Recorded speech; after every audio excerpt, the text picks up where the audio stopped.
I really want to talk about when you fall off the wagon and the weight comes back on.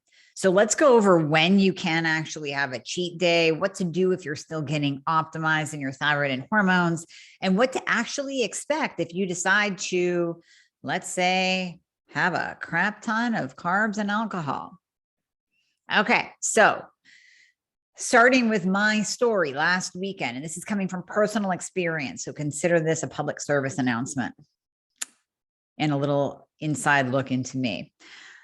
I went on Friday, went and had some drinks with friends and had obviously some appetizers. I think we tried to really stay within the confines of how we were eating, all very clean and low carb. But then Saturday came along. Oh, wait, let's back up to Friday. My friend decided that it was my birthday. It's actually not. And so the bartender, hearing her saying, oh, let's make it Amie's birthday, brought over a waffle sundae with a big sparkler in the middle of it. Pretty comical, actually. So did we eat it? Yes, we did. So not only did we have drinks, we had food.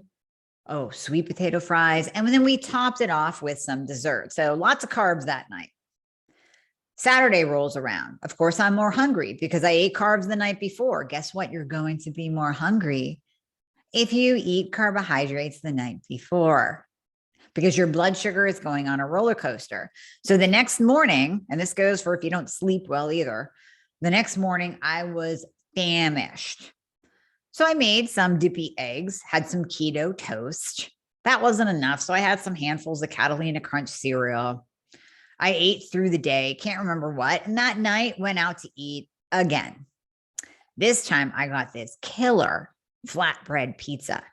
So we have a gluten the night before with carbs and sugar. We have gluten now in the pizza. I also had a big old piece of breaded orange roughy. I love orange roughy from back in my competition days. I used to live on that. So good. So breaded orange roughy, more sweet potato fries because that's my jam. Did not have room for dessert, thank God, but managed to eat some dessert when I got home. Had some keto ice cream, a little more Catalina Crunch cereal because you needed something sweet after that big meal. And then on Sunday, went out to eat again. Now, this time it wasn't that bad. I went to Permani's for those of you around Pittsburgh or Pennsylvania area. Permani's, but I did not have the sandwich with the fries. I actually got a very kind of piss poor steak salad.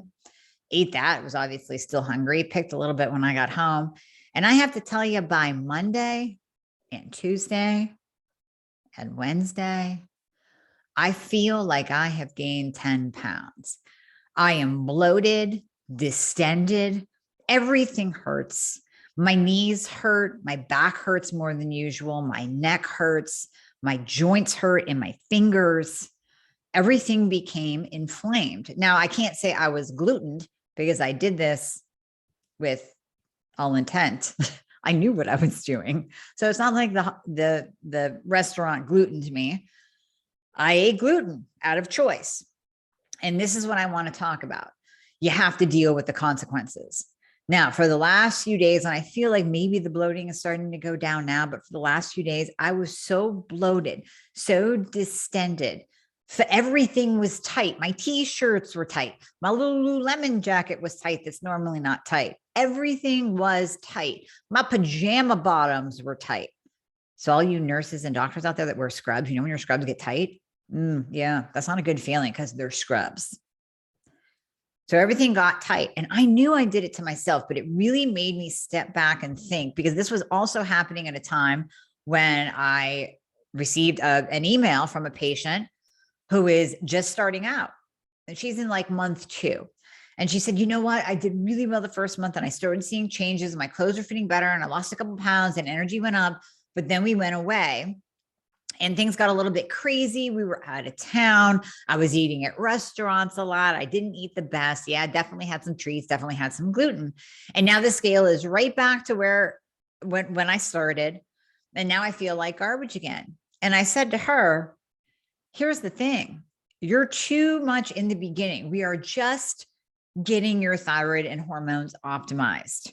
You don't have that leeway in the beginning to go off the rails, to have cheat meals, to incorporate alcohol, to have a couple of days of eating out and eating carbs and sugar and gluten.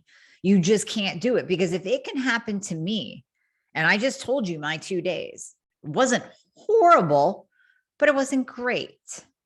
And that's what happened to me, and I'm optimized. So can you imagine what's going to happen to you if you are just starting out? Maybe you're my patient. We're just starting to work together. Maybe you're on your own journey of optimization and you just started out. Well, when you're just starting out, remember you have no metabolism.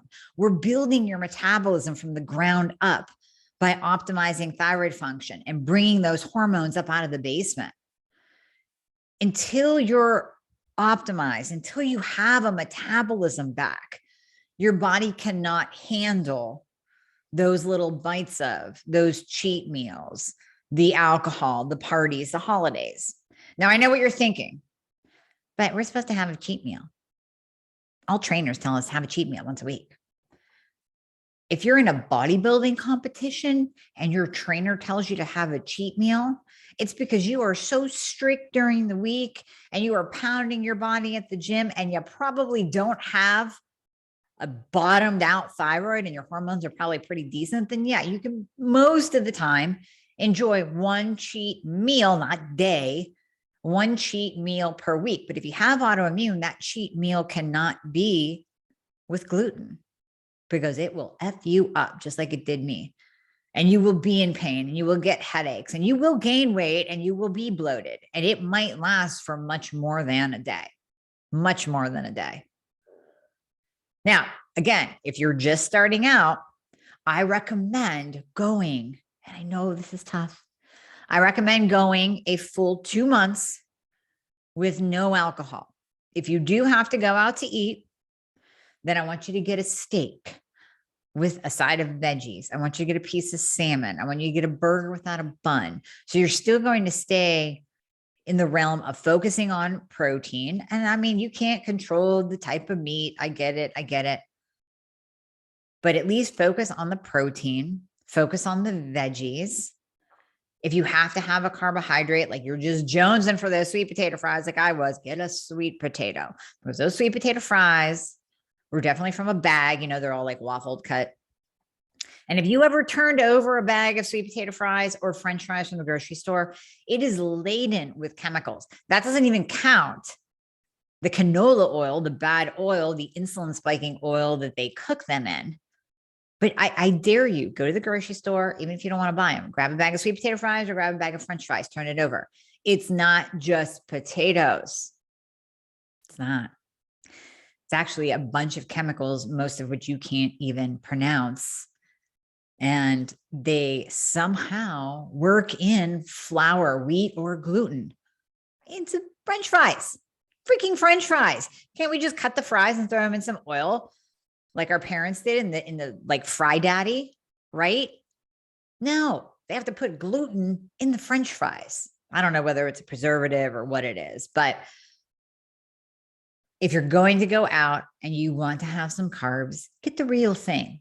Don't do like I did and get the fries. Get the real sweet potato, get a baked potato.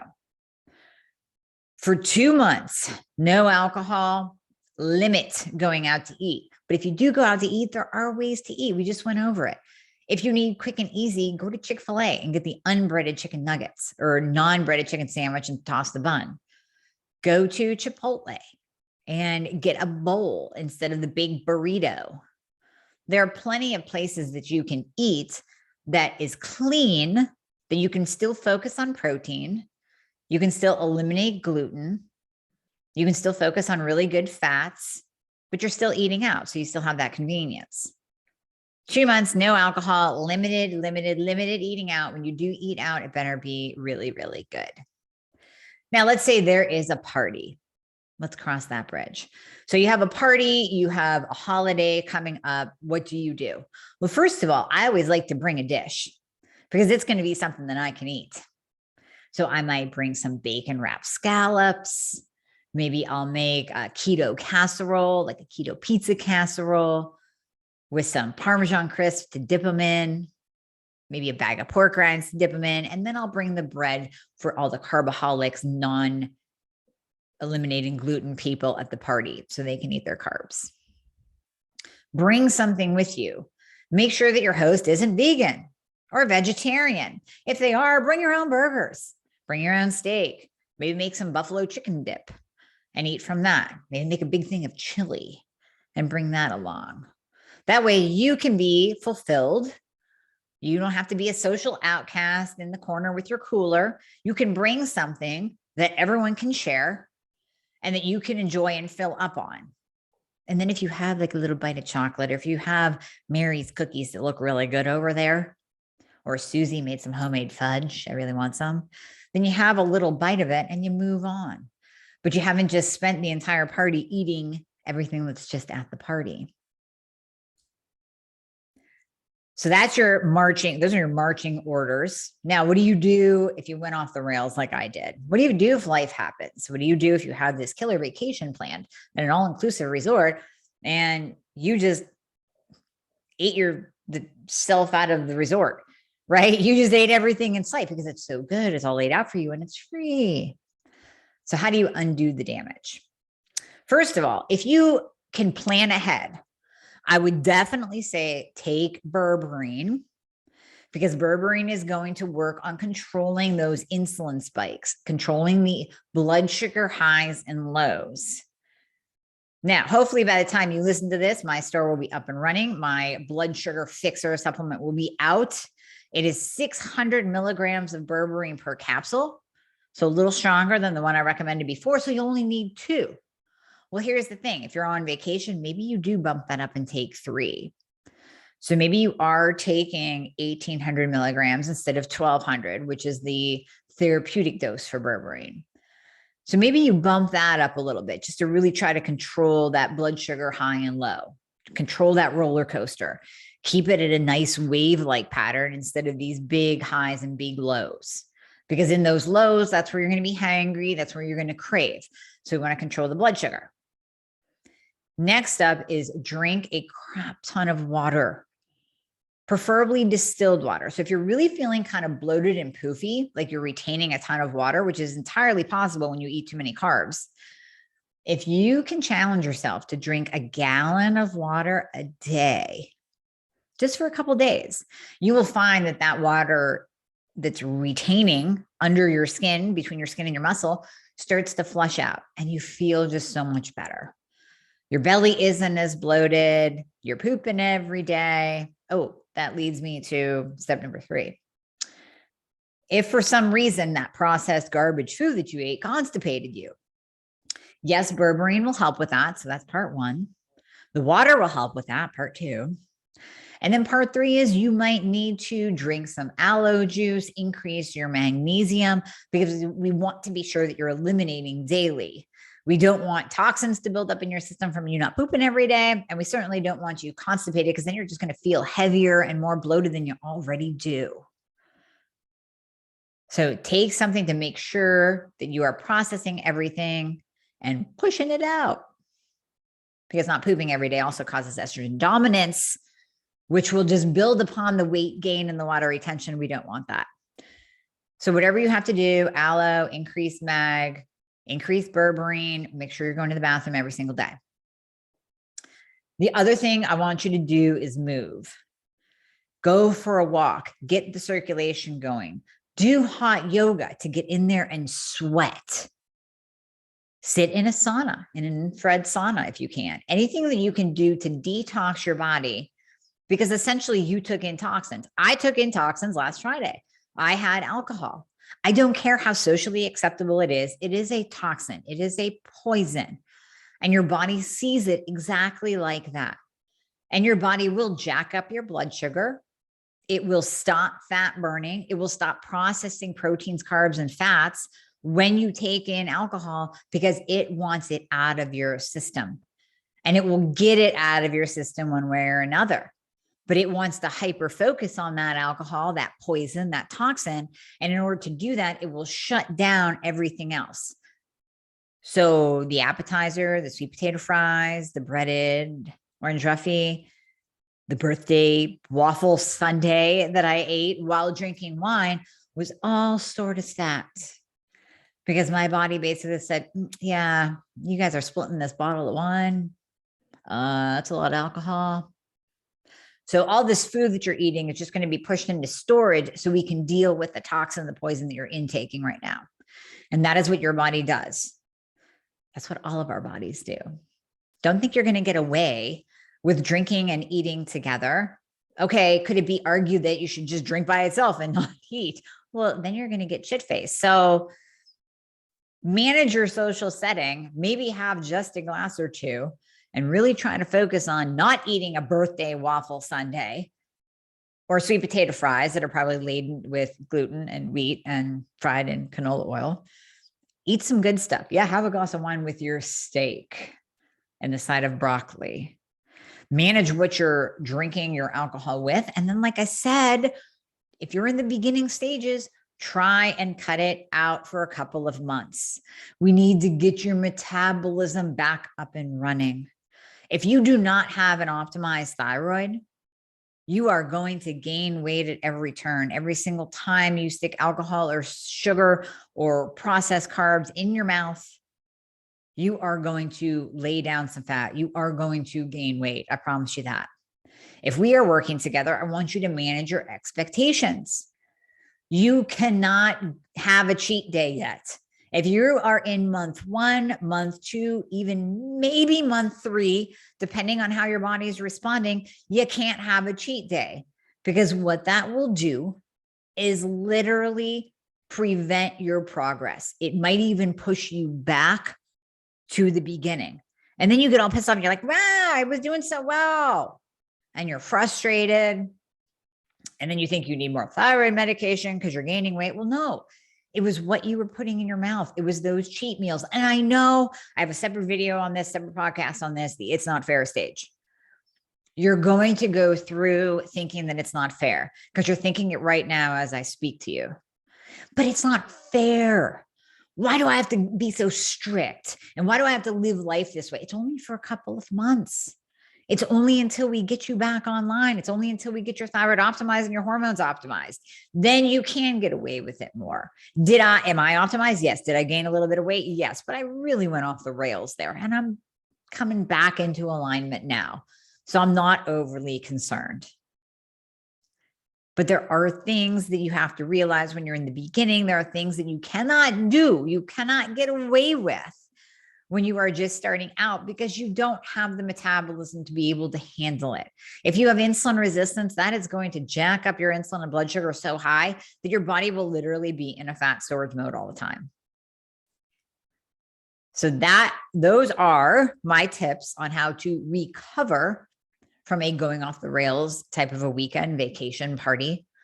But it's also my PSA to tell you that if you are in the beginning stages, please adjust your expectations. Do not put yourself in the same place as Susie Q, your neighbor, who does not have a thyroid problem, whose hormones are not in the toilet, who does not have insulin resistance, because you can't compare the two. Yes, Susie can probably go out every single weekend and party it up, but you can't, because you have a whole different biology, a whole different set of conditions in your body that is essentially going to prevent you from doing that, or will give you some pretty big consequences if you do.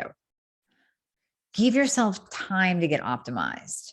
And if you're not working with someone who's helping you, jump ship, because it's time to get optimized. Come on over into optimization land. Can you still screw up every once in a while like I did? Yes, of course, but you're going to bounce back.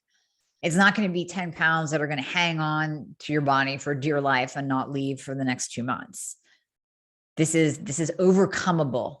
Everything is figure outable. This is overcomable. But just know, take all the steps that I just gave you, implement them, and know that it can change. You can move into optimization land if you're not there yet. If you're just starting off on your journey, then just adjust those expectations and keep my tips in mind if you do kind of teeter off the cliff a little bit.